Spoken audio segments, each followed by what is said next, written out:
Welcome to Martial Wisdom. Here you can listen to conversations on all kinds of topics related to martial arts. Today's topic is pressure testing in Aikido. And joining me for this discussion is Dunken Francis. You've probably noticed that episodes have not been coming out as frequently as they have in the past. This is from a combination of things, but I still love putting this material out for all of you. I wish there were more hours in the day. I'm still adding videos every week to the Spirit Aikido online program, which now has over 350 videos. In the latest series, I covered an initial response which is useful for a wide variety of attacks. The purpose is to eliminate the confusion over how to respond by making the decision process simple and fast. I show a number of different endings and options to train and experiment with, all of which are simple and high percentage. I encourage you to check it out. My profound thanks to those who have subscribed to the program and those who have contributed to the PayPal tip jar. I hope you enjoy this episode. Now, on with the discussion. All right, I'm very excited to have Dunken Francis, my friend, back here again on the Modern Aikidos podcast and Martial Wisdom. We got an interesting discussion today, and he brought this topic up to me about a week ago, and I've been looking forward to having this discussion on pressure testing in Aikido. I think this is going to be an invigorating discussion. So, Dunken, thanks for coming on. Pleasure. Nice to be back. Yeah, so very briefly, we, as you know, we've got a YouTube channel, and someone suggested that we cover off some topics quite broadly, rather than being demonstration videos or being live stream things, just something to stimulate discussion, get some conversation going backwards and forwards, and see where it goes, especially the things that are a bit more kind of open-ended. And one of the things that we've been playing with in the dojo recently is the idea of not just pressure testing, because we do that anyway, but introducing pressure testing in a way that is manageable for both advanced students and new people. So, I just stuck the camera on and ranted for 58 seconds, and 3 days later it's got whatever it is, 5,000 views. So it's obviously a subject that is compelling for people, shall we say. Seems to be two sides to it. Lots of the Aikido is an art of peace people saying, oh no, there's no punching in Aikido, and there's no this, and there's okay, that's fine. That's absolutely fine. As far as I'm concerned, if you're not training an art as a martial art, then that's fine. But largely then the pressure testing conversation is moot. It's largely pointless. Then there was people also arguing the Aikido art of peace thing, and then in the same sentence talking about O-sensei saying 90% of Aikido is a Timmy. So I was getting a bit confused. And this is something that happens not just in Aikido, but I think in all martial arts, that people will cherry pick things from tradition, from the stories and from the myths. I mean, every martial art's got myths. I mean, Aikido's even got O-sensei dodging bullets, which is clearly ludicrous. But the roots of that obviously were important at the time. It was obviously an event that had a lot of effect on people, and has just been told in a number of different ways from different perceptions, so we say. But it happens in all arts. The thing with the pressure testing that unless you actually are, hang on, let me take a backtrack. I've got to be careful how I do this. I don't want your video to be full of people screaming at you. Okay. Yeah. So this is my take on it. I want to give that. So I've been doing this a long time. Started in the 70s as a kid. One of the things that the big realization for me was that technical training, so our waza or our techniques that everybody in all martial arts holds so sacred, they are basically like learning scales or learning chords for a musical instrument. They are demonstrations of a basic mechanical process that allow you to perform either a principle or a series of principles. So something like Ikkyo, the sacred number one technique. It allows you to learn as a beginner things like Rasen, the spiraling connections from a limb through to the spine, or Toshi, the body drop, obviously Kazushi, taking balance, etc., etc. people that are more biomechanically minded will immediately reference Aikido as being a shoulder rolling forwards, which takes you into a forwards balance point. It shifts the weight into the toes or into the balls of the feet. Sometimes it will peel the instep up and roll you to the outside. All of these things. So it's a brilliant drill for teaching principles, which you then should be able to develop and use in whatever situation. Unfortunately, what happens is that we get stuck in these technique-minded, and if your foot isn't exactly in the same position as your sensei's, you have to do it again. Mm-hmm. And it never gets past that. What we should be doing, I believe, is getting the principle right. Okay, he's got him down. Wasn't exactly the same as how I do it, but he's 2 foot taller than me, as everyone is, The shoulder's lower than the hand. He's rolling the shoulder forwards. He's not got tension in his upper body. He dropped his weight. That's all fine. Okay, let's try it again. Grab him again. This time, just use your fingertips. Try and give him a slap round the head. Don't be too mad, but just to make sure he's moving off the line. And that way you're adding in a tiny level of pressure testing. If they're students with a couple of years experience, they can pull and push and try and do the slap. And then it makes people realize then that the basic waza, the basic technique, is only a demonstration of a principle. And to make that principle work, you have to have the appropriate situation. We've got a big sign in our dojo wall: move off the line, take the balance, react appropriately. That is the hub of everything. And you might start off doing what you think is going to be an Ikkyo, but if the partner pulls you in really closely and locks their arm close to their body, you're not doing an Ikkyo. But you might have something else that then gives you an opportunity. You might better get them in a headlock, or knee them in the groin and take hold of their head and do and I know that doesn't sound like Aikido, but it's the creative use of the principles that we're being taught, that we should be being taught and passing on. And for me, that's how the pressure testing fits into what we're doing. So obviously it's up to everyone to scale this up, but we started off with the wrist grabs and just gently adding in an atemi, sure, depending on who the person is with. So we've got a very petite lady and we've got to go 6'7". It's no good me saying punch him in the nose, or because she can't reach his nose. Mm-hmm. So she has to go for something else. So with her, she makes up the difference in the imai and the difference in the arm length by using low kicks. She'll go to the inside of the knee. It doesn't have to be brutal, just enough so that he acknowledges there's something there and it makes him flinch back, which brings his head down and brings his shoulders forwards, etc., etc. And we just use that kind of process to add in a little bit of, it is basically testing of the principle. And the good thing with it is that early on, you see even white belts saying, this doesn't work when he does that, does it, Sensei? And I go, no, because we kind of, I had my respect for my Sensei, Hayden Foster, was, he was like a grandfather and a mentor and an astonishingly authentic man. And I basically, for a decade or so, just thought what he did was, that was it. You could use every technique in every situation. And it wasn't until I started cross-training with other arts that you realize that things are constantly changing. You have to have the waza or the techniques train your understanding of the principles until they get internalized enough. Then you're like a musician. Then if the band changes key, you can change key with it. The band speeds up, you can speed up.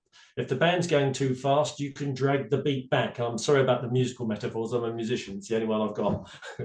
But you see, this is how I frame it. This is how it feels to me. And the more I've played about with this, and obviously within our group, we've got 7 or 8 different martial arts represented in our organization now. The more I talk to some of the other arts, all of them, apart from the Aikido people, seem to have some form of, let's call it pressure testing or light sparring. And I think that's massively missing. Now, I know you guys, you do a similar thing, don't you? Yeah, we do. And in fact, that's what I wanted to lead off with was what I have found is there are a few different definitions of pressure testing.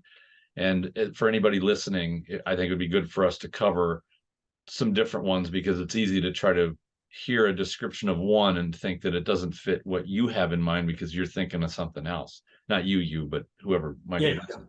And what I have found is that there are to me, the first stage of pressure testing, and this is, I think, where anybody coming from a kata-based art, the first step they need to make along this direction is merely just adding in a little bit of resistance or one other variable, like having their attacker feint them or try to escape halfway through a technique being done to them and try to evade. Just to add one little layer, but it will go farther than that. And for those people, and I recall, this rather sad and dreadful incident years ago where we had, I shouldn't say we, because this young man claimed to be an Aikido student and wasn't, and he wanted to go prove Aikido, and he went into a dojo and said, I want to show that what Aikido can do and test this, and he got an ass beat. I mean, hard. And I think the crucial error there is the expectation of testing the art or testing his skill.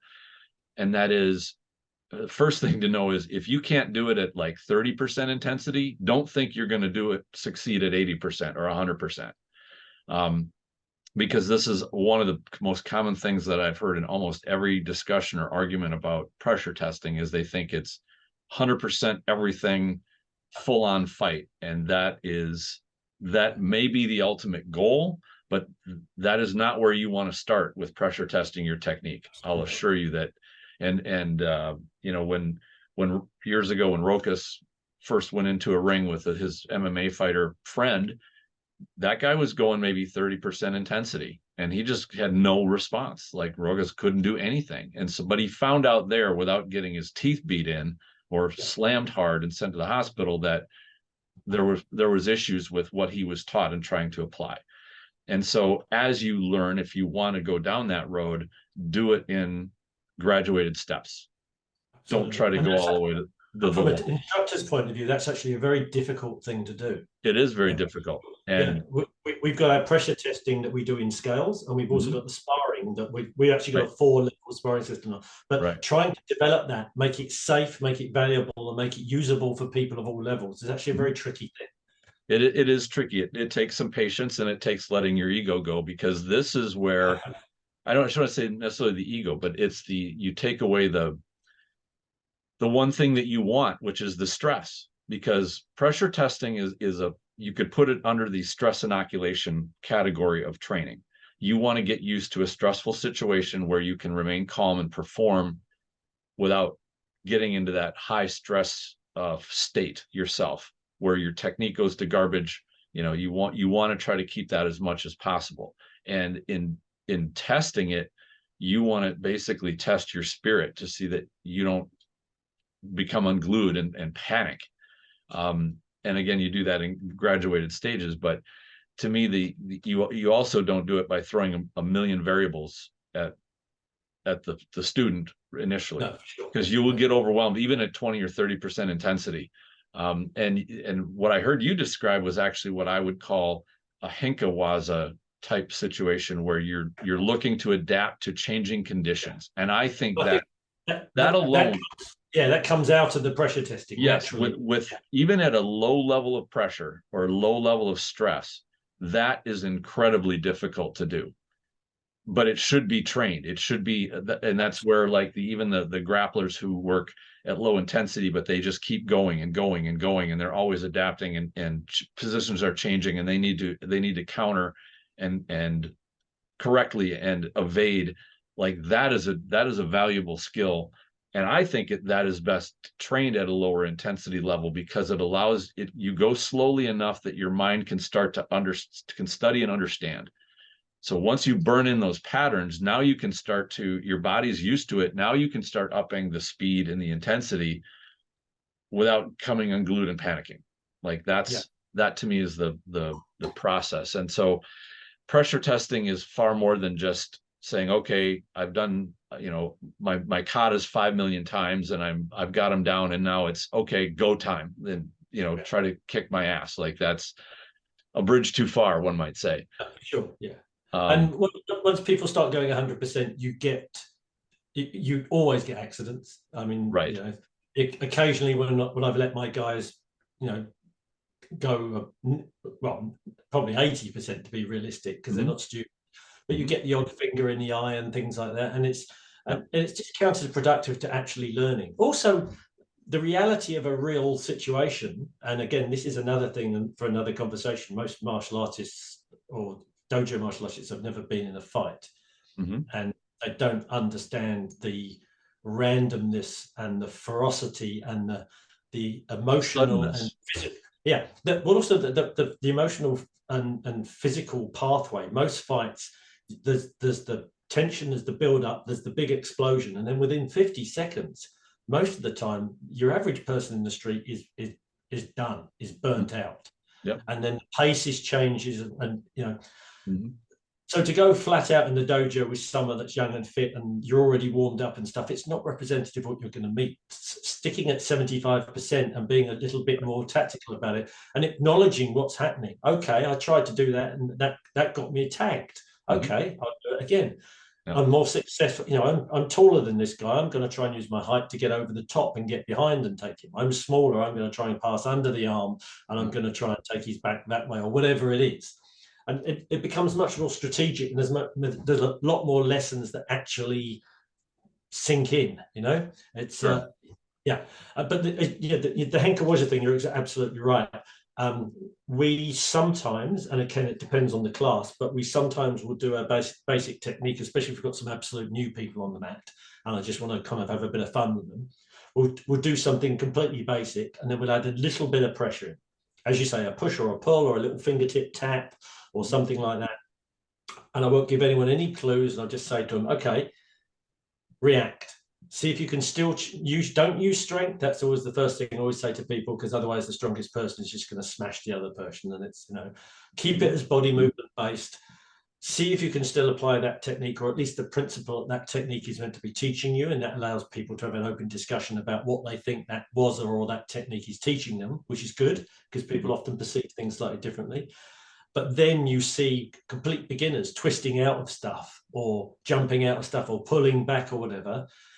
And you see what starts coming out and you go, okay, so what you've done is, you know, you've been trying to do that Nikio and it's not when you've been turning out of it. You've moved into like a Hiji or a Rockio.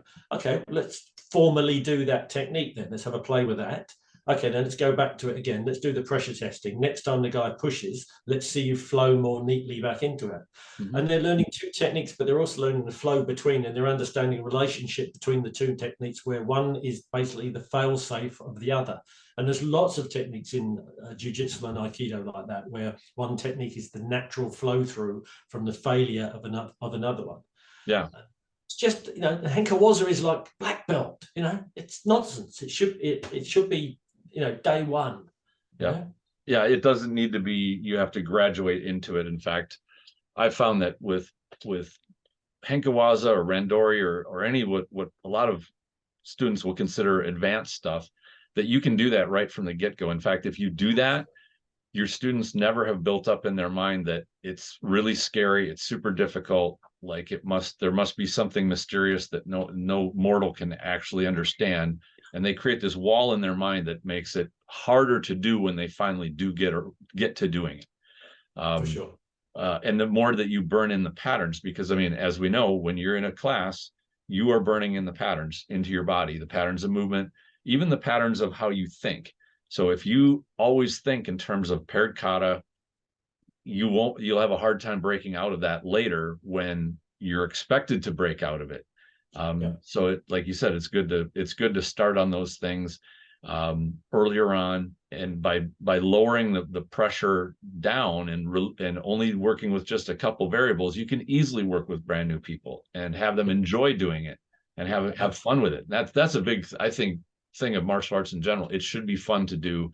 You should enjoy doing it, as well as seeing good productivity in what you can learn in an hour or in a single class. I'm a huge believer. I mean, I taught kids before I taught adults. So when I was like a new black belt or whatever that was, you know, just after that man discovered fire, I was teaching the kids class before I was doing anything else, because I just wanted to I liked teaching, and I just wanted to get some experience.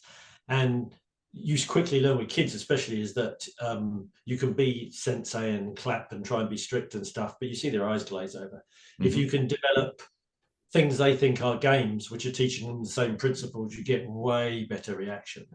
Sure. So I try and keep the play mentality within the dojo.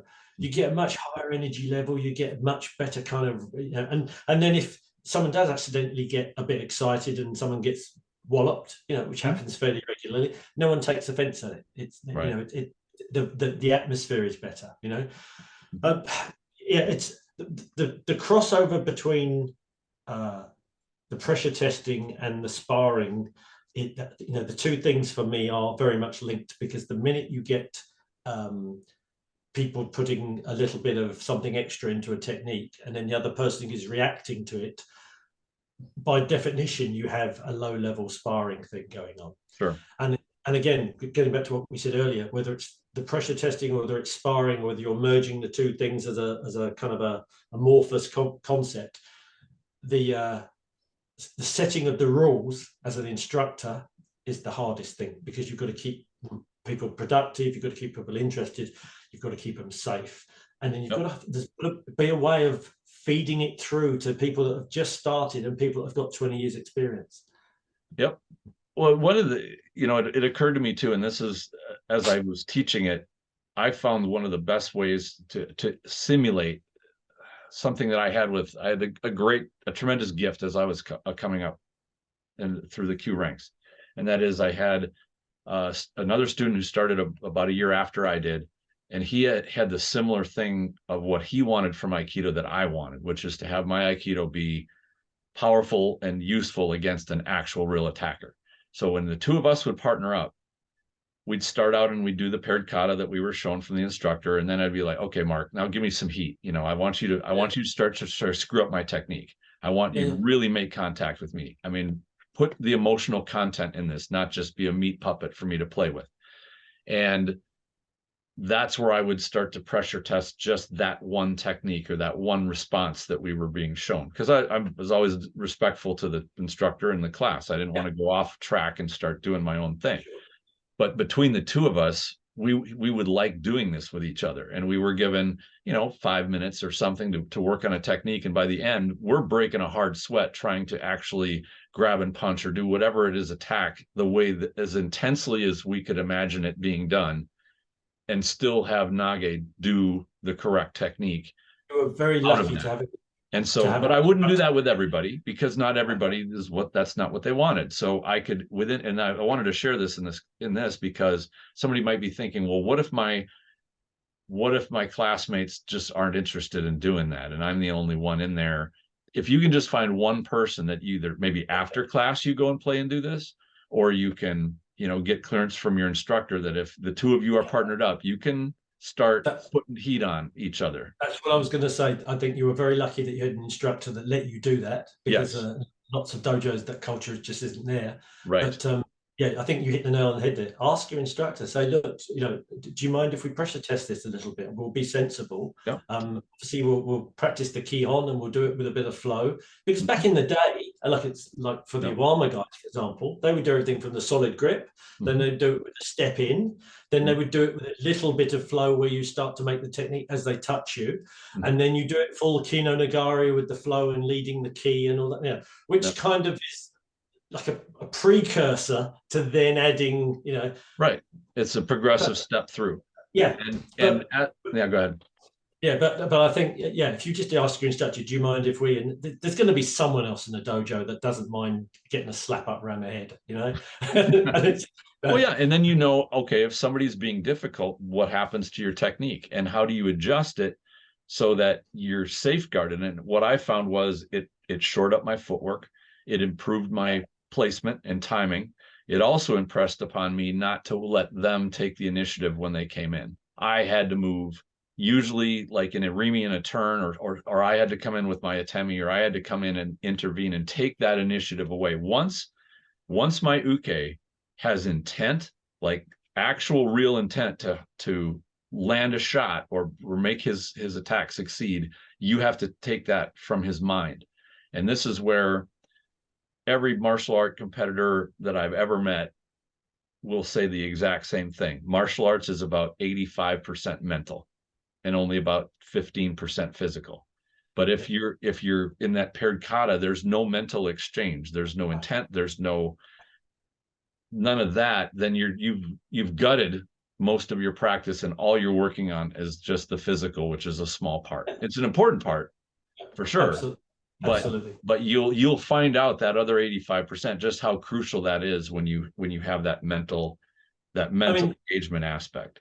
Just listening to you then saying the stuff that you discovered from training with your friend Mark, that alone allowed you to work out not just how you might modify things, but also the things that work for you specifically. You know, and I was thinking, okay, I can see what he's doing. I'm visualizing it in my head. I'm thinking, yeah, he's 6'4". Yeah, that's not going to work for me. Right. So for me, I either get in close and do something horrendous because I'm like 175, whatever it is, or I keep distance and I try and pass to the back, or I use my feet. I've got a Wing Chun background, so and that's my strategy kind of thing. That underlies a lot of what I do. Now I've got a couple of guys that are kind of your size and are kind of very, very fit, athletic guys. They're much more likely to get involved and try and get hold of someone and use talk and try and pass to take someone's back. Or, I've got a real big, heavy guy who just dump people to the floor, uses his body weight. But unless you do that pressure testing, you don't find this out. Correct. It would be ludicrous for one of a big Maori boy who's bigger than my entire family to try and do what I do. Sure. Because he's got all these other tools in his armory. Why on earth wouldn't he use that? So and again, this is the problem with being too adherent to, and I'm not being disrespectful to this tradition. There's a Japanese kind of concept called shuhari, which is I think it's from the Go players. Shuhari, yeah, and it's basically, I'm probably translating this terribly, but it's basically acknowledging and learning from tradition, absorbing it and making it internalized and making it your own, and then purposefully evolving it and breaking away and kind of making it your own interpretation of the thing, with the mindset of making it right for yourself, but also for improving the overall concept. Sure. Which I love. I think that's fantastic. And from martial arts point of view, I think unless you're pressure testing and you're sparring and you're doing something that's scientific method is being applied to what you're doing, you're just never going to get past basically learning dance steps. Right. And that's when you bring up the word traditional, I wanted to jump into that. If what we're talking about, you went back 100 years or 150 years and you talked to somebody who was a warrior who trained in these things because that was his profession, as opposed to civilians that are doing it for a hobby, they would say you were absolutely freaking insane if all you did was practice kata and expected to be able to perform. It's you're out of your mind. Like, you have to be able to manhandle somebody and do your technique on an active attacker, like flat out, or you just, I don't even know what you're doing. And 100%. I think that this is, the part of the expectation of traditional being this stylized kata practice that teaches a martial art, because it has very severe limitations. And I get that it's a good way if you had one person that needed to teach 150 people in a session, that you just get everybody doing pattern movement together. That's how militaries tend to train, bayonet fighting and things like that, because it's hard to teach it that way. But it's also not very effective. But it's better than nothing, right? But that doesn't mean that martial arts were taught that way back through history, because they were not. Well, it wouldn't be martial, would it? right, exactly. And people would do training like we do now and then get killed, and it would be kind of pointless. So but that said, I also wanted to bring up what I consider the unsolvable training problem, which is you cannot go 100% intensity like you would in a fight and not have people injured. There's only really two approaches you can do. You can either armor yourself up with pads, helmets, and basically protection, and then go 100%, which there, even that is a distortion. Yes, you're able to apply 100% pressure, but you punch somebody that's got a helmet on, it's not going to affect them. They're just going to keep going. So that's not how a real body person would changes necessarily respond. Likewise, you say, I'm going to ditch the armor, ditch the padding. We're going to go bare hands and we're going to go 100%. And now you're going to, like you said, poked out eyes. You're going to get fish hooks and bruises, and everybody's going to get all banged up. So in training, that's really not the expectation, that your pressure testing is going to include 100%. Now you can get close, but in order to get close and do it even moderately safely, there has to be a level of control. This is not something you would do with white belts and newer students that are not controlled. You have to have a certain level of trained in control to start upping the intensity of your pressure testing. But the problem then is if you, like we said earlier, about if you set anything within the syllabus as being advanced, you're adding a level of fear for the new people. So the conundrum I've been fighting with for the last couple of years is, how do I include everybody? Right. So and again, this is a constantly evolving thing, and every time I see another idea, I steal it. You know what I mean? I'm well, good, because I have an idea for you. Okay, so this is our 4 levels of sparring as it is at the moment. Again, anyone in the comments that's watching this that's got a better idea or is doing something interesting, please leave it, because I'm always looking for new ideas. So our level 1 sparring, which everybody does, is almost like a sticking hand. So it's upper body. I believe there was a video on the Martial Side group a while ago of a couple of lads doing a similar thing, where you basically, it's 50%, you're just holding on to each other's upper bodies, taking the head, trying to get to the outside, pushing the arms around, trying not to use strength. It's more of a body movement. It's a sensitivity exercise. You're trying to find gaps. So it's almost like Chi Sao in Kung Fu, same kind of thing. And you're just trying to feel where the resistance is, feel where the pressure is, and it gives people something to play with. But they can also learn to react and learn where the triggers are. Okay, I can feel he's planted his back foot. He's going to push diagonally through. If he pushes that shoulder, I can let him go. Maybe I can get under the arm, etc. The second level we do then is a bit like a judo drill, and I did steal this from judo, where we hold each other's elbows, the gi elbows. We've got a couple of ex-judo guys, so they take it in Kumyuchi, where it's called a sleeve and a collar, but elbows is better. And then you're trying to basically get the other person down onto one knee or put them on the floor. You can trip, you can do foot hooks. Obviously, from a Wing Chun background, I use the hook feet quite a bit. It teaches people to use upper body and lower body. It teaches people a toshi. It stops people from making too much space under the armpit, staying contained, push and pull. And if it's going well, it goes on for ages, and you'll get largely a stalemate. But it's a great exercise, and it's a bit more advanced. The third one, then, we do fingertips only, no armor, nothing.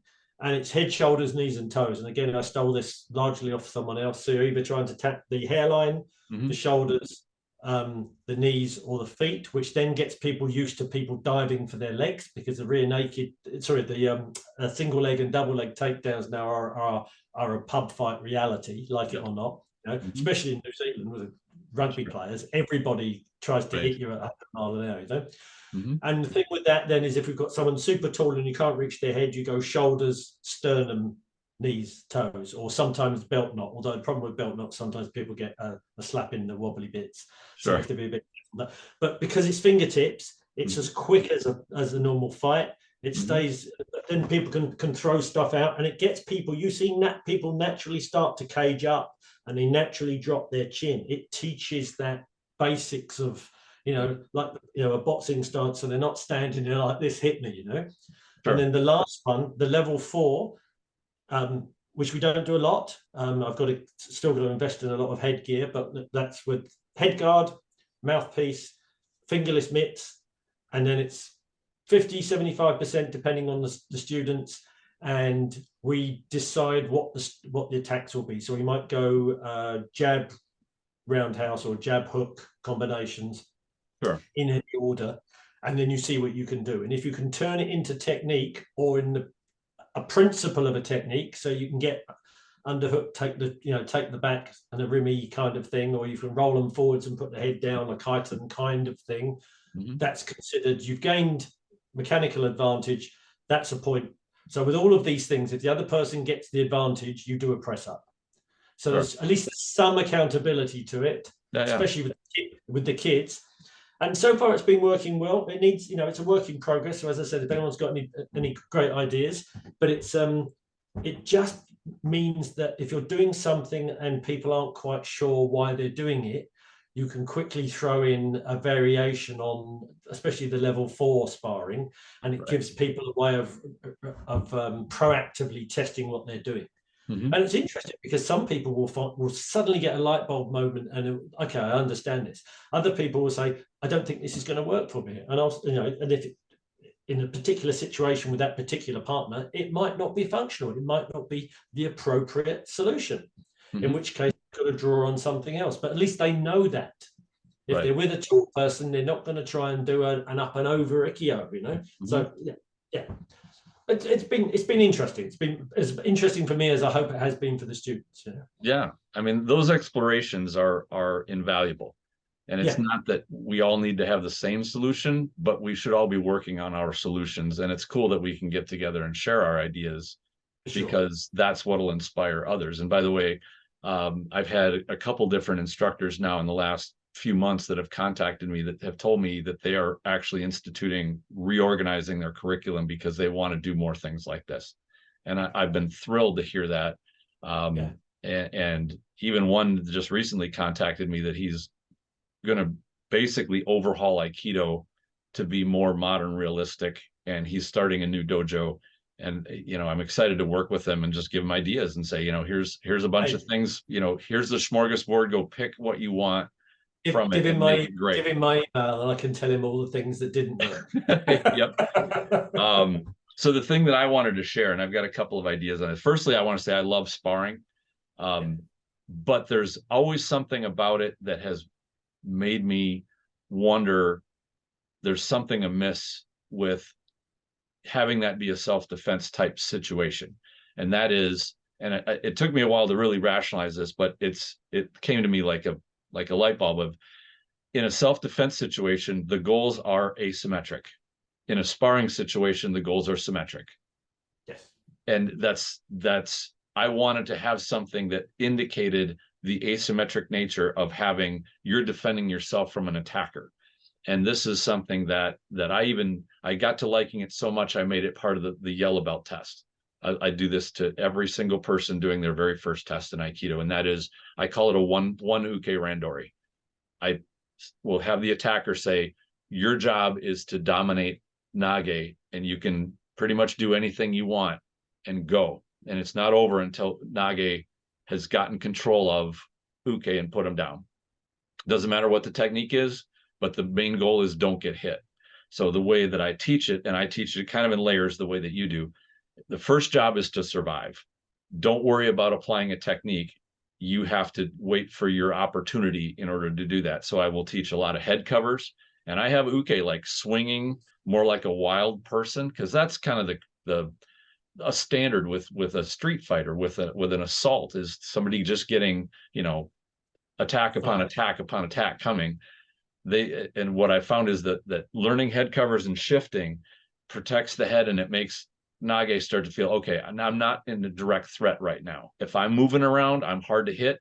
If my head covers are coming up, somebody can be flailing away and I can be safe. Like, if you don't feel safe, then whatever happens next is going to be trouble. You're going to be panicked, and then things go really off kilter. So what I teach is just basic footwork maneuvering around, because Aikido is all about movement, right?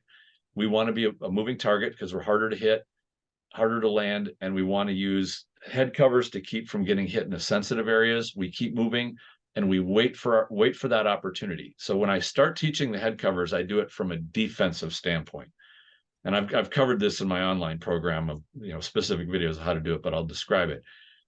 But with head covers, and this is the beauty of them, if you do the same head covers that like, let's say you're attacking me and I'm shifting around and I'm making it hard to hit, it's hard for you to get to me, but it's kind of a stalemate. You're going to keep swinging, and eventually you're probably going to connect something. But if I now turn offensive, because when I bring elbows up and now I move into your space with my elbows, now you have to respond to me. So this is that taking the initiative away from our attacker part. So we're basically almost steamrollering uke and threatening their space, using irimi to encroach upon them and make them back off. And so I'm able to do this with white belts and have them feel comfortable in even a class or two doing it.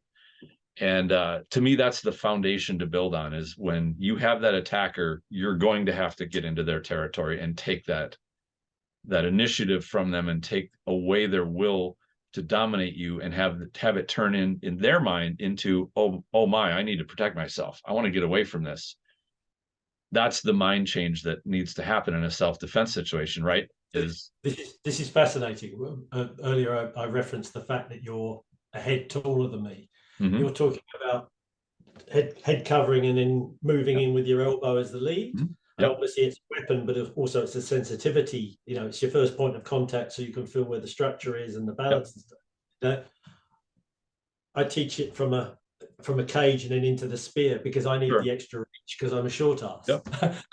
Well, and that's the thing. Like, once you, and I'll do this too when I demonstrate this to students, where I'll have one say, okay, you're swinging at my head and you're trying to hit me, and I'll kind of back up, and I want you to feel what happens. And I'll go for about 5-10 seconds, and I'll be backing up and evading and slipping, and suddenly I'll start moving into them, and they will back off right away. And I said, did you notice how different that felt? And they're like, oh yeah, that sucked. When I've had a shorter person, and they'll usually ask me, because they'll see me do it, and my elbow tends to come in somewhere in this area on somebody. Yeah. And they'll say, but I'm short. And I say, well, think about where that elbow goes in. And I'll drop down and I'll drive the elbow into the solar plexus or something. And they go, oh, that sucks. I'm like, it sucks for me too. If you come in with your elbows and your head's covered up, and you drive into my rib cage or into my abdomen, and you come in with your body weight behind it, that will move somebody, and it's very unpleasant. I mean, it's not a knockout shot, but you will move somebody back, and you'll take their space.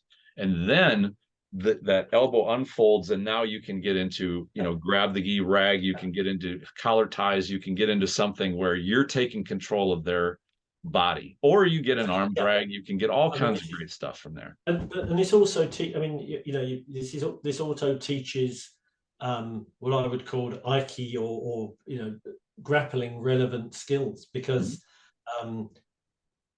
for example, some martial arts focus on the striking, and they get very good at striking. I mean, we do bag work and we do, but the thing with striking is that to go from an open fist and percussive open fist on someone, apart from the fact you might damage your hand, but to then open it up and to get hold of someone to be able to do the stuff that we do, you're actually much better off to have an open, to be leading with the elbow and fold it out to get the extension, or to be going in with like a shuto, or going in with a palm strike is my favorite. But being a musician, I don't want to smash these up any worse than they already are, And then you've got the instant reaction. Whatever you feel, you can hook into, and it transforms from a strike into a manipulation.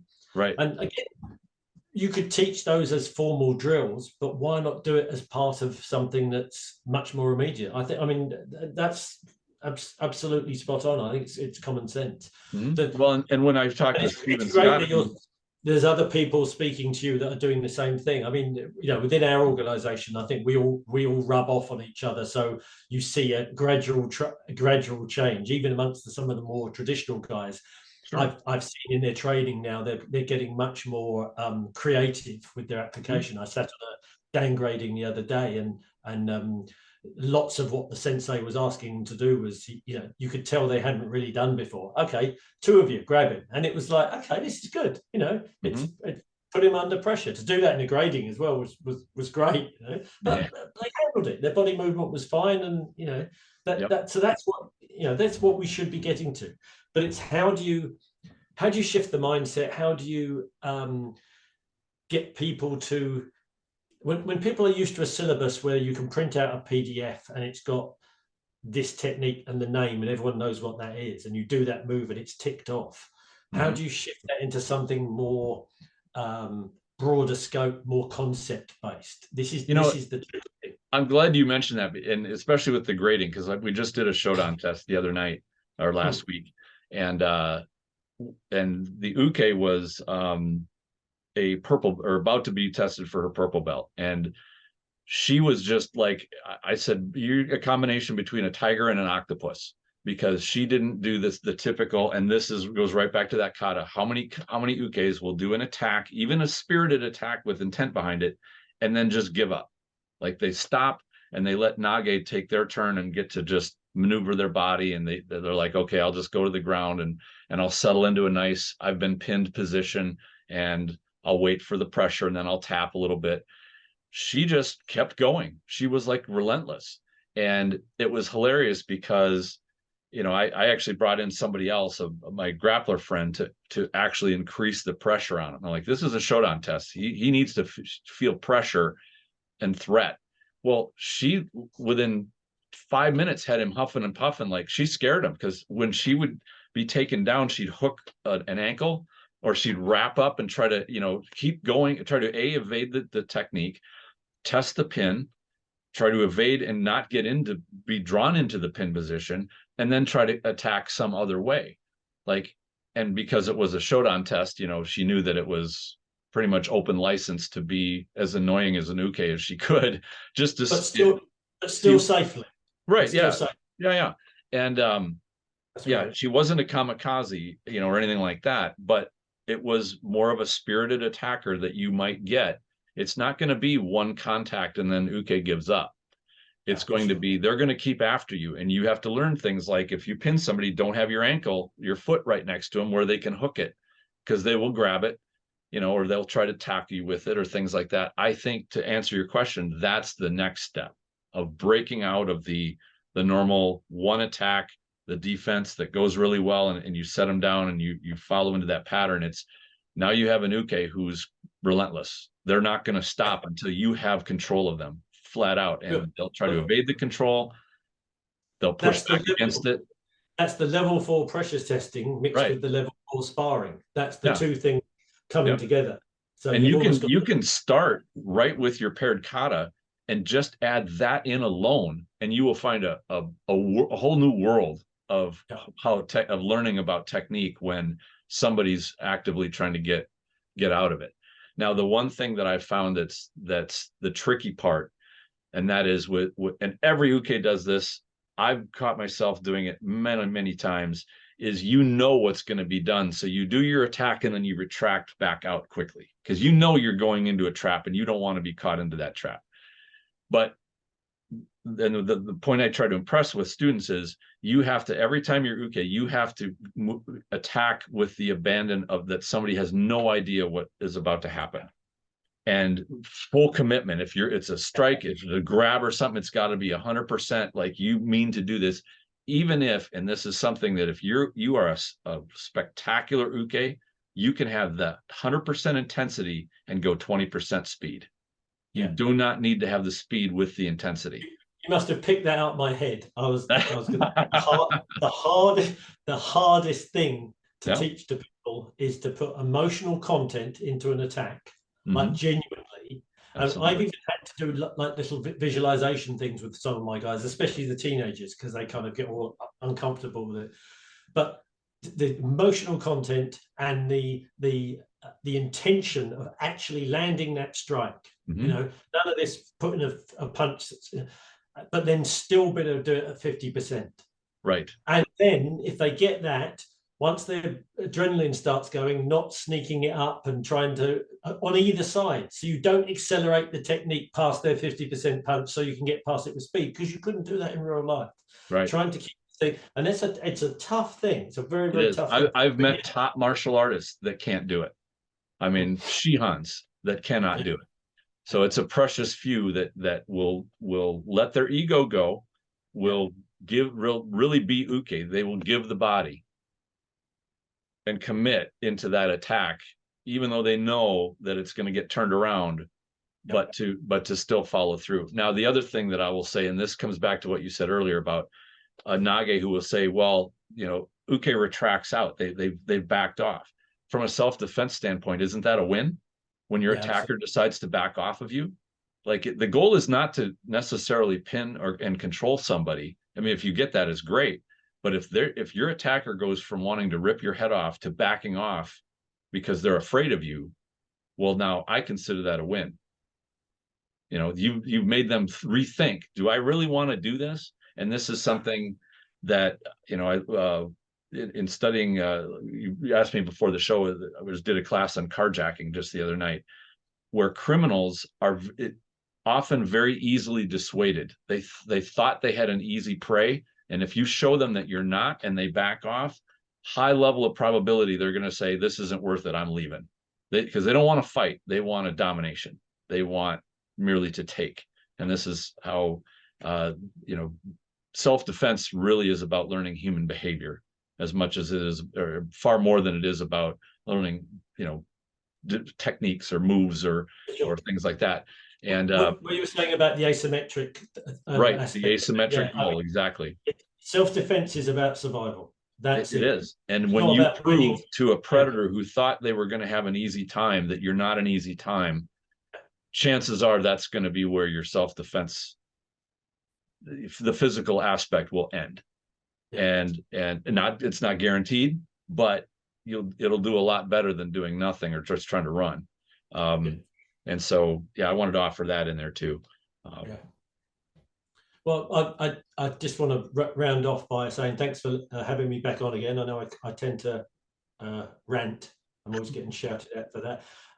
But genuinely, if anyone's got any ideas about adding sparring or resistance training into, what doesn't matter what art they do, I'm interested to see it, because sometimes the application or the way these things are systemized is as valuable as the actual as the actual training. Sure. So that would be great. Leave it in the comments. Obviously, over the Aikido Silverdale channel, we've got hundreds of videos from every martial art under the sun. But the same thing applies. Anyone, if you're just coming over just to kind of be horrible to people, then we just block you and it's fine. But some of the stuff and some of the people we've met and some of the ideas that have come into the mix have been absolutely fantastic. And I think people like yourself that are providing an open forum, and the Facebook group you run, and some of the other people on there, this with the way that information is available to everybody now, there is no excuse for anyone with an appreciation for the scientific method, shall we call it, not to be seeking to improve what they do, because we're not just relying on the sensei that comes to our village in the mountains to teach us all that we need to know, Right. And the notion now that Aikido is this or Jiu-Jitsu is that or karate is that now is becoming nonsense, because it's down to the practitioner. Exactly. All arts now are merging. All arts are, and it depends on the individual practitioner, what you want from your art, what you can take from the people you're around you, and what you're willing to accept might need changing in your own practice. And I think that's the core to it. Absolutely. And I wanted to leave people with one thought to ponder. And this is something that I've been thinking about the last few years, actually, and it's affecting how I teach and what I have my students do. We initially start by being reactive, right? We have Nage who has an attack, comes in, and they respond, and we know that from a strategic standpoint, that's a loser. We also have the Shodo Seizu principle, they control the first move. We watch Morihei Ueshiba engage with his uke before they get into range. He's controlling that first move. Could you then say, is Aikido a first strike art? And if so, if that is a sound principle of self-defense, of taking the first move when you know that physical danger is imminent, and you take the initiative away from your attacker who's building up ready to attack, how would that affect your kata training? How would that affect how you teach students to get them used to moving first, taking the initiative before? Just something to think about. Not going to I think discuss it here. that's another podcast right there. That's another one. Yep. So, excellent. Well, Well, thank you. Thank you, Duncan. thank It you, was great Gavin. to have you on again. Appreciate it, mate. You bet. Take care. Have a good night. Thank you very much for listening, and I hope you enjoyed this discussion. Stay tuned for more episodes. I've got some great stuff on the way very soon. In the meantime, enjoy your training.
Thank you very much for listening, and I hope you enjoyed this discussion.